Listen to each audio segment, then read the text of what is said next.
الحمد لله رب العالمين والعاقبة للمتقين ولا عدوان إلا على الظالمين وأشهد أن لا إله إلا الله وحده لا شريك له ولي الصالحين وأشهد أن سيدنا ونبينا محمدا عبده ورسوله سيد الأولين والآخرين صلى الله عليه وآله وصحبه أجمعين.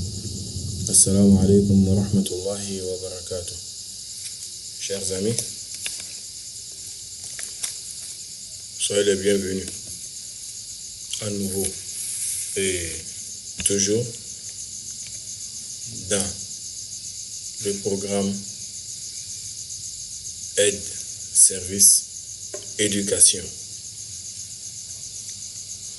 Ensemble, chers amis, nous allons voir une science qui ne se sépare pas des autres sciences islamiques, qui est d'ailleurs un enseignement islamique aussi, à savoir la matière dénommée hygiène, santé et premiers soins. Chers amis, nous avions vu des chapitres dans ce livre et nous continuons de voir, Inch'Allah, si Allah nous le permet. Ici, chers amis, nous sommes sur le troisième chapitre, chapitre numéro 3, dans lequel, ensemble, nous allons étudier ce qui est appelé un environnement sain. Les thèmes de ce chapitre, chers amis, sont les suivants. 1. L'air pur. 2. Les odeurs. 3. L'air pollué. 4. L'eau pure. 5. Le sol pur. Et 6. L'environnement pur. Alors nous démarrons avec le premier thème de ce chapitre, qui est l'air pur. Qu'est-ce que nous devons savoir ici, chers amis? Et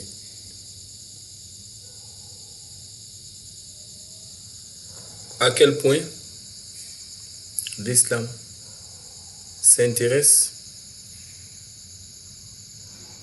tant à nos âmes et à nos corps. Alors, dans ce premier thème, tous les êtres, visibles ou invisibles, vivant sur l'espace terrestre ou ont besoin d'air, d'eau et de nourriture. D'eau. Mais si chacun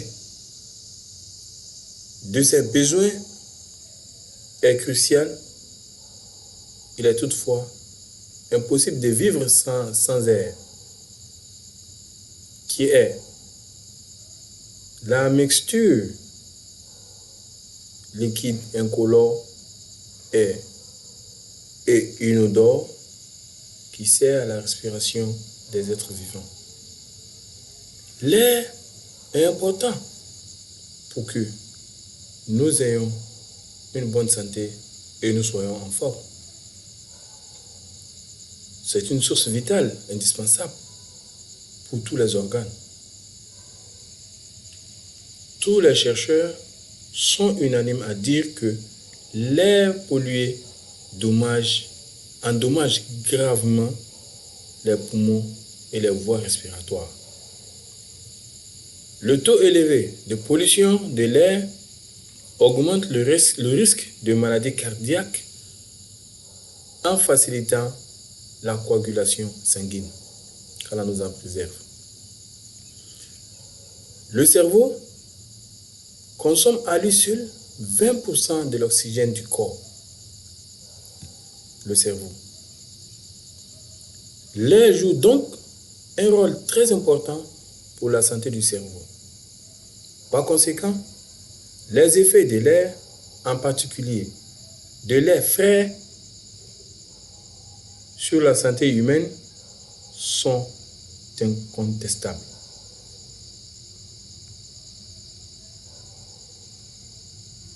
L'air riche en oxygène est l'air pur.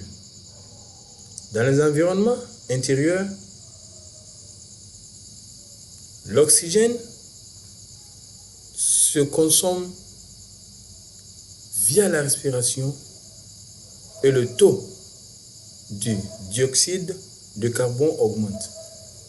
Pendant la respiration, on absorbe l'oxygène et on rejette le dioxyde de carbone. Le dioxyde de carbone. Par conséquent, l'air se salit dans la salle de classe, dans les grandes ou les petites salles, en proportion du nombre de personnes qui respirent. Il faut donc aérer ce type d'espace en ouvrant les fenêtres. Les personnes qui restent dans un espace mal aéré pendant une longue période ressentent des maux de tête car dans cette situation, le corps n'absorbe pas suffisamment d'oxygène, ce qui nuit à la purification du sang par cet oxygène et les personnes dont le sang n'est pas purifié ressentent immédiatement des troubles tels que des maux de tête ou un état de fatigue. Au-delà de ce fait, il est important de ne pas savoir plusieurs fleurs ou plantes. Il est important de ne pas avoir plusieurs fleurs ou plantes dans les chambres à coucher.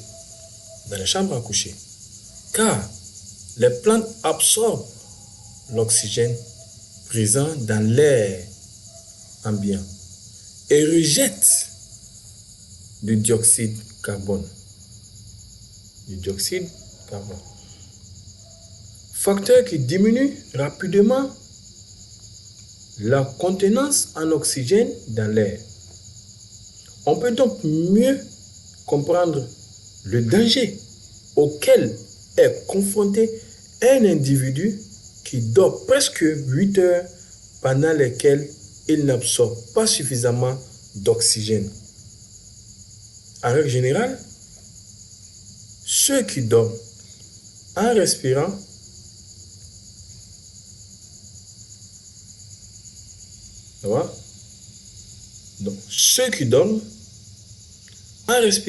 un air malsain se lèvent le matin avec un visage partiellement gonflé. Pour éviter cela, on peut dormir en laissant un peu ouverte l'une des fenêtres de notre chambre. Pour profiter de l'air propre, il faut se promener dans les espaces extérieurs comme les jardins, le bord de la mer, les campagnes, etc. Nous absorbons l'oxygène non seulement par le nez, mais aussi par la peau. C'est la raison pour laquelle il est important que nos vêtements ne soient pas produits avec des matériaux synthétiques, mais des matériaux naturels tels que le coton, la laine et le lin. et ne soit pas être étroit et embarrassant. Pour vous qui portez les près du corps, alors faites beaucoup attention. Les habits très serrés, donc ça peut nuire à votre santé. Donc faisons beaucoup attention, chers amis. Pour que notre peau, qui est couverte des minuscules pores, puisse bien respirer, il faut que les pores soient ouverts et purifiés des toxines par un bain et un lavage régulier.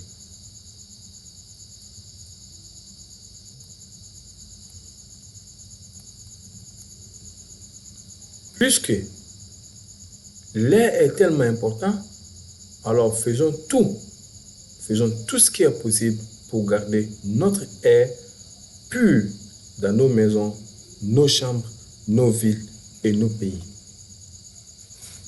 Petit A, l'oxygène. L'oxygène est nécessaire pour maintenir la vie humaine. L'oxygène de l'air qu'on absorbe en respirant transite par le sang et se lie à l'hémoglobine qui diffuse alors l'oxygène à tous les tissus par le biais de la circulation sanguine. L'oxygène diffusé dans le tissu permet de libérer le dioxyde de carbone qui est transféré aux poumons qui le rejettent avec le souffle. Une bonne respiration ajuste l'équilibre de l'oxygène et le dioxyde de carbone dans le sang. L'oxygène contribue à la production de l'énergie en aidant à la digestion des aliments qu'on ingère.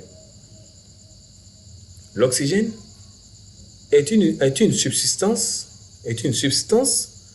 très importante dont toutes nos cellules ont besoin et dont la diminution influence négativement toutes les fonctions de notre corps. Ceux qui n'absorbent pas assez d'oxygène vieillissent rapidement. Faites beaucoup attention. Nous avons déjà mentionné que le cerveau est le premier organe à nécessiter de l'oxygène.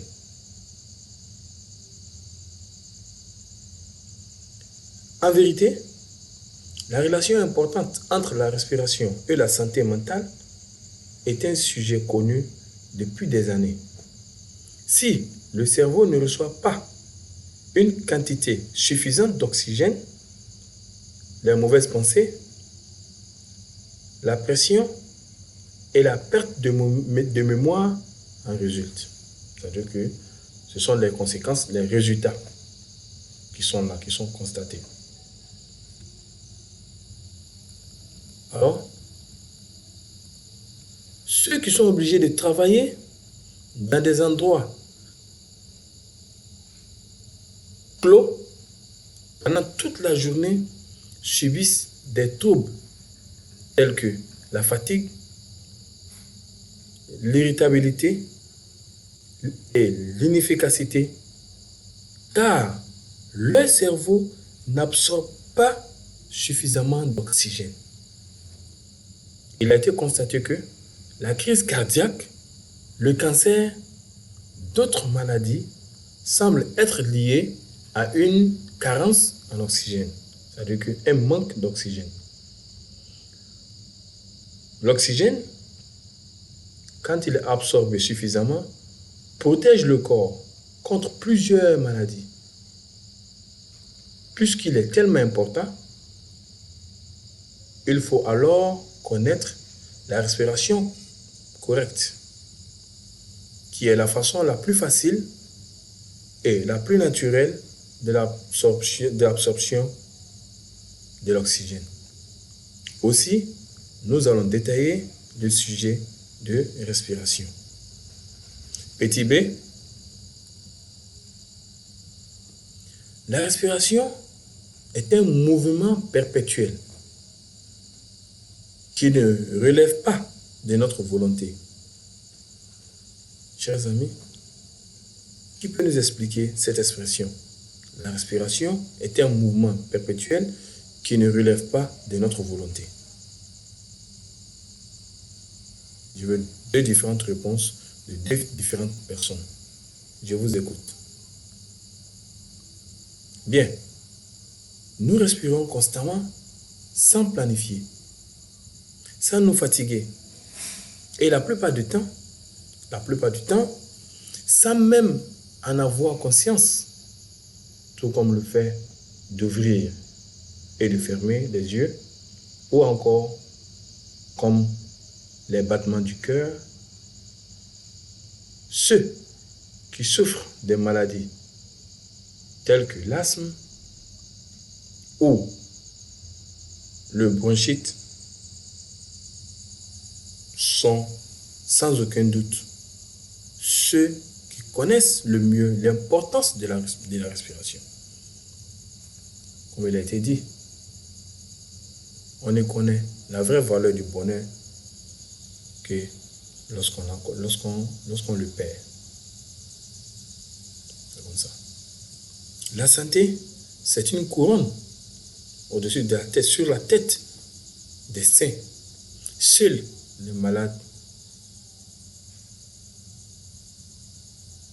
le voient. Il est impossible de vivre sans respirer.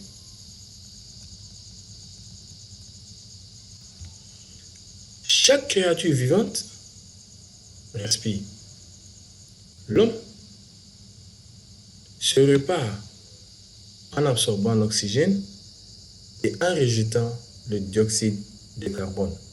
En vérité, il est possible de dire que la respiration est une nouvelle naissance perpétuelle.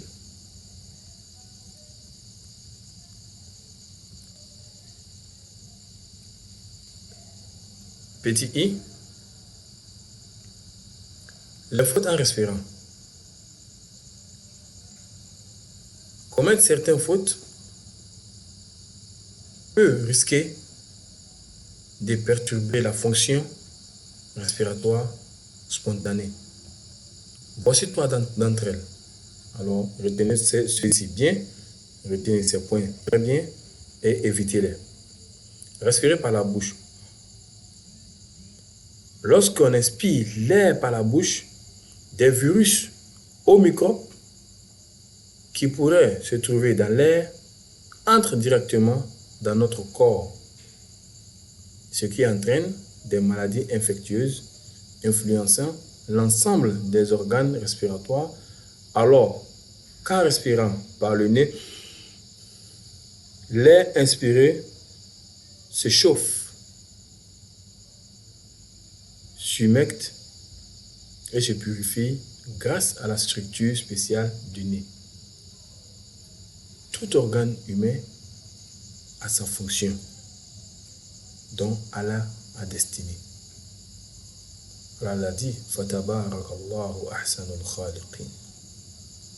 2. Respirer par la poitrine. C'est une sorte de respiration basse qui apporte l'oxygène à la seule partie supérieure des poumons, dont la capacité totale n'est pas utilisée, ce qui cause une absorption insuffisante de l'oxygène et une mauvaise expiration du dioxyde de carbone.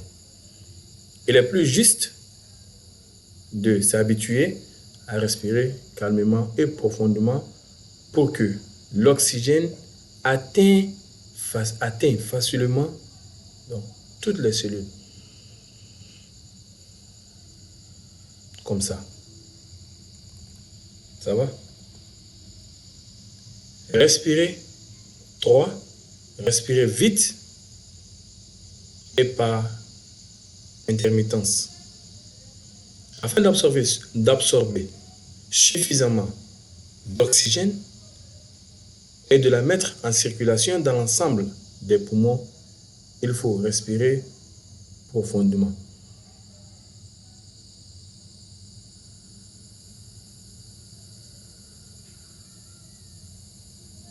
Comme ça.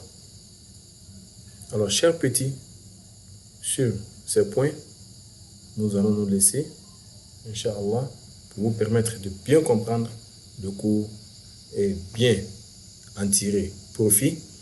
Alors, dans le but, Inch'Allah, de la bonne mise en pratique pour le bonheur de tous.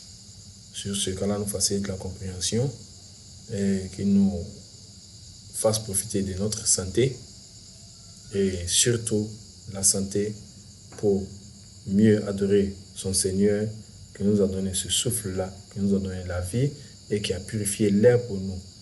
سبحانك اللهم وبحمدك نشهد أن لا إله إلا أنت نستغفرك ونتوب إليك والسلام عليكم ورحمة الله وبركاته.